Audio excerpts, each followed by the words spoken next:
So by now, you have a good picture of what you want the next season of your life to look like and have decided on the areas you need to change or grow in. So now your box top and your corners are all in place. Now it's time to find and connect these edges. Joan of Arc once said, all battles are first won or lost in the mind. And that's so true. The edges of your puzzle define the boundaries and they keep you focused. In life, right thoughts are what keep us focused and where we're going and what we really want. The right thoughts inspire us and remind us to stay committed to what we really want and the person we really want to become. These right thoughts drive beneficial, useful, productive action. Right thoughts lead to good choices. Right thoughts lead to great decisions, and right thoughts fuel great habits. In Season Builder, we call right thoughts principles. So in step 3, we're going to help you adopt principles to drive your actions. You may be saying, I've never had principles, so what's been driving my choices and decisions and actions up until now? It's probably been thoughts produced by your feelings and circumstances. And those thoughts tend to be twisted. To help you identify some of the thought patterns that can sabotage your growth, you'll do the twisted thinking exercise, which is the awareness exercise for this week. This helps you become aware of 9 different negative thinking patterns that are basically different ways we tell ourselves lies about things that happen in our life. These lies cause us to make unwise or bad choices. A number of years ago, I wrote a book and I had a book signing and I was so excited until only 4 people showed up.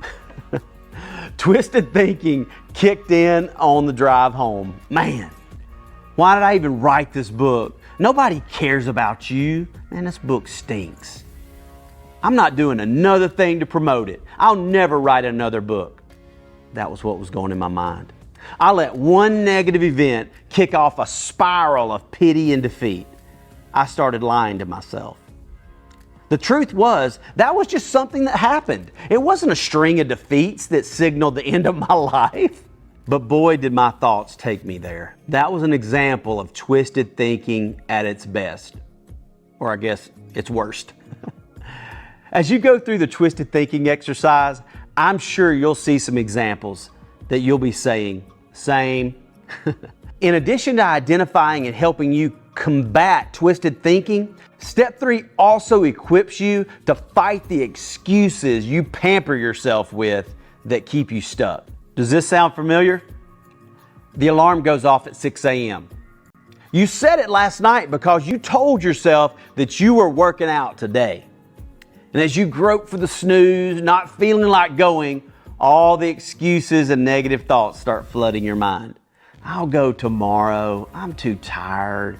I won't be any good today. I'll go after lunch. And all of a sudden, boop, the snooze is reached. You're back asleep and you don't go to the gym.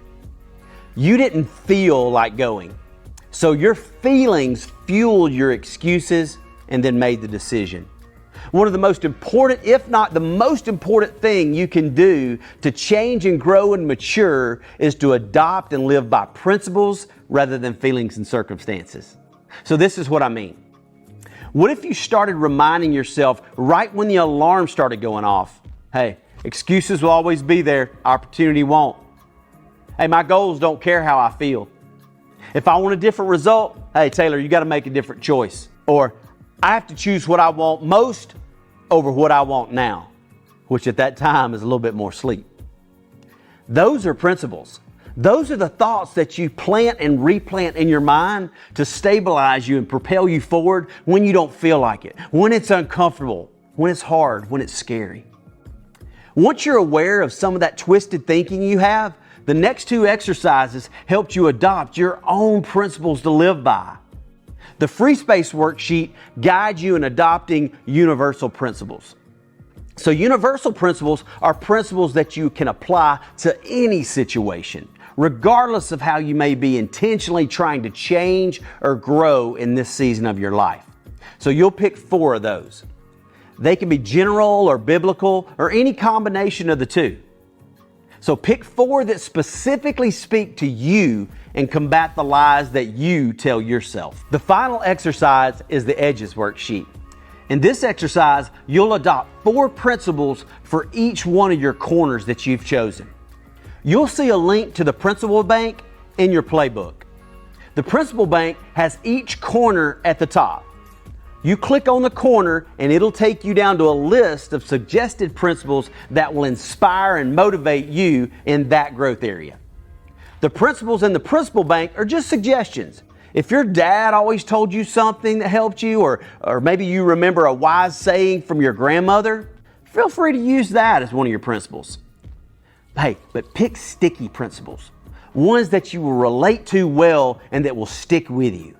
So at the end of this step, you'll have adopted 20 principles, 4 universal principles, and 16 corner principles.